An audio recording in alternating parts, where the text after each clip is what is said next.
ভাবতে পারেন পৃথিবীতে এমন একটি দেশ ছিল যেখানে জন্ম থেকে মৃত্যু পর্যন্ত কারো গায়ে কোনোদিন একটি মশাও বসেনি।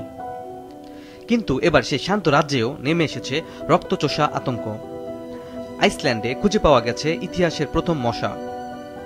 নাগরিক বিজ্ঞানী ব্রিয়ন হিয়ালতাসন 16 অক্টোবর সন্ধ্যায় একটি ওয়াইনরুফ ফাঁদে অচেনা একটি পোকা ঝুলতে দেখেন এবং বুঝলেন জলবায়ু সংকট এখন দরজায় নয়, ঘরেই ঢুকে গেছে।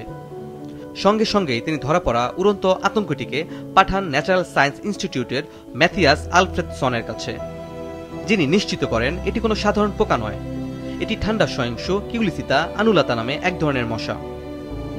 মোট 3টি নমুনা পাওয়া গেছে, 2টি স্ত্রী ও 1টি পুরুষ। ভয়ঙ্কর ব্যাপার হলো এই প্রজাতির মশা সহজেই শীতকালে বেজমেন্টে কিংবা গুদামে আশ্রয় নিয়ে পুরো শীত পার করে দিতে পারে।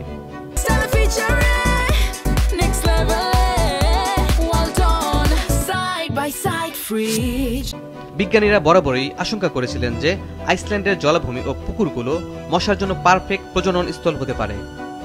আর এখন যখন দেশটির উত্তর গোলার্ধের তুলনায় 4 গুণ দ্রুত উষ্ণ হচ্ছে, হিমবাহ গলছে, দক্ষিণের মাছ যেমন ম্যাকারেল আইসল্যান্ডের পানিতে ঢুকে পড়েছে, তখন মশার জীবনচক্র সম্পূর্ণ করার জন্য পরিবেশ হয়ে উঠেছে একেবারেই প্রস্তুত। হিয়ালতাসনের ধারণা এই মশাগুলো হয়তো কোনো জাহাজ বা কন্টেইনারের মাধ্যমে গ্রুন্দারতাঙ্গি শিল্প এলাকা হয়ে ঢুকে পড়েছে দেশে। যদিও তিনি পরে বলেন হয়তো তিনি একটু বেশি নাটকীয় হয়ে গিয়েছিলেন, কিন্তু বিশেষজ্ঞদের মতে বিষয়টি মোটেই ছোট নয়। কারণ একবার যদি এই প্রজাতিটি শীতে টিকে যায় তাহলে আইসল্যান্ডে শুরু হতে পারে মশাবাহিত রোগের নতুন হুমকি।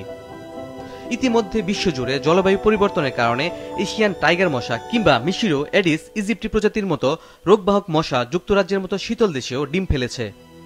এমনকি নিউ ইয়র্কেও স্থানীয়ভাবে চিকুনগুনিয়ার সংক্রমণ পাওয়া গেছে। ফলে বলা যায় মশার এই প্রথম আগমন আইসল্যান্ডবাসীর জন্য শুধু ঝুঁকি নয়, এটি জলবায়ু বিপর্যয়ের একটি সতর্ক সংকেত।